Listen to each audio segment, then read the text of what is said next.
Protest कर रही है और पार्लियामेंट काफी डिस्टर्बेड है जब से सेशन शुरू हुआ है, क्या कहना है आपका? भाई अगर हंगामा खड़ा करना ही आपका मकसद है तो बात बिल्कुल ठीक है, आप कीजिए जो आप कर रहे हैं। पर अगर सही में आप किसी समस्या का समाधान चाहते हैं तो वो चर्चा से ही निकल सकता है, और चर्चा के लिए ही ये सदन है। आप बोल रहे हैं कि भैया इस विषय पर ही हमको चर्चा करनी है, जबकि राष्ट्रपति जी के अभिभाषण पर चर्चा होनी थी। और ये जानकारी सबको है कि राष्ट्रपति जी के अभिभाषण पर आप हर विषय पर चर्चा कर सकते हैं।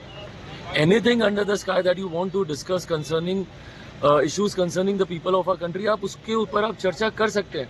तो क्यों नहीं आप इस सदन का आप इस्तेमाल कर रहे हैं, इस मंच का आप इस्तेमाल कर रहे हैं? आप आते, राष्ट्रपति जी के अभिभाषण पर चर्चा होती, आपका हर विपक्ष का सांसद इस विषय को उठाता, अपनी बातों को रखता। ना सिर्फ वो विषय जनता तक पहुंचते, ना सिर्फ जनता आपकी राय को समझती, आपके पक्ष को समझती, बल्कि आप सरकार पे इस चर्चा के माध्यम से आप दबाव भी डाल सकते थे।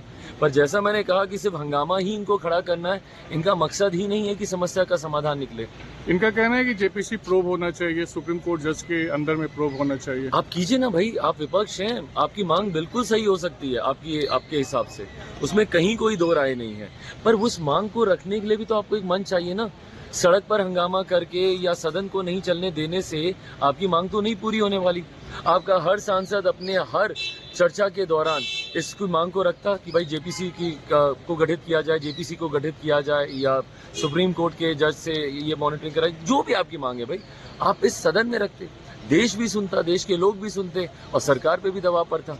बट हाउस को एडजॉर्न करके, और भाई वो भी राष्ट्रपति जी के अभिभाषण पर, ये मामहीन का अभिभाषण है भाई, आप कम से कम उनका तो सम्मान कीजिए। देश की पहली अनुसूचित जनजाति से आने वाली महिला, उनका अभिभाषण, और उस पर आप चर्चा नहीं होने देना। इस टाइम देश का बहुत महत्वपूर्ण और गंभीर मुद्दा है। पूरा देश के लोग जो LIC पॉलिसी में अपना पैसा रखते हैं, SBI अकाउंट में अपना पैसा रखते हैं, PNB में अपना पैसा रखते हैं, सब डरे हुए हैं। आज जिस तरह से अडानी का भ्रष्टाचार सामने आ रहा है, एक हिडनबर्ग ने रिपोर्ट दी है, दूसरा RBI ने भी पूछा है कि और कितने बैंकों ने उनको पैसा दिया है। 10 दिन के अंदर 10 लाख करोड़ का उनको नुकसान हुआ है। तो ये पैसा अडानी का नहीं है, ये पैसा हमारे प्रधानमंत्री ने अपने खास मित्र को LIC पॉलिसी बैंकों से, जो गरीब मध्यम वर्ग 1-1 रुपया जोड़कर सेविंग रखता है बेटी की शादी के लिए, अपनी रिटायरमेंट के लिए, वो पैसा उठाकर अडानी को दिया गया। तो पूरा विपक्ष चाहता है कि जेपीसी बने, प्रधानमंत्री सदन में आए और हमें आश्वस्त करें, देश को आश्वस्त करें कि आपका पैसा आपके बैंकों में सुरक्षित है।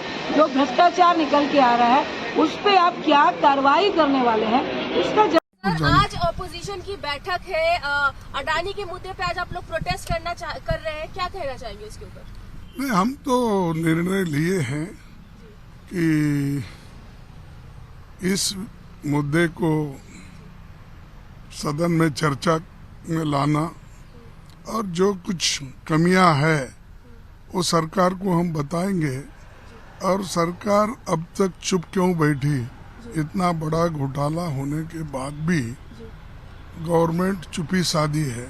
खासकर मोदी जी कुछ भी बोल रहे नहीं, वो अपने दूसरे मंत्रियों से कुछ कहला रहे हैं, लेकिन जो इंडस्ट्रियलिस्ट बहुत ही करीबी है प्रधानमंत्री जी के, वो उन्हों कुछ बोलना चाहिए, नहीं तो देश की माली जो हालत है, आर्थिक स्थिति है, बहुत खराब हो जाएगी।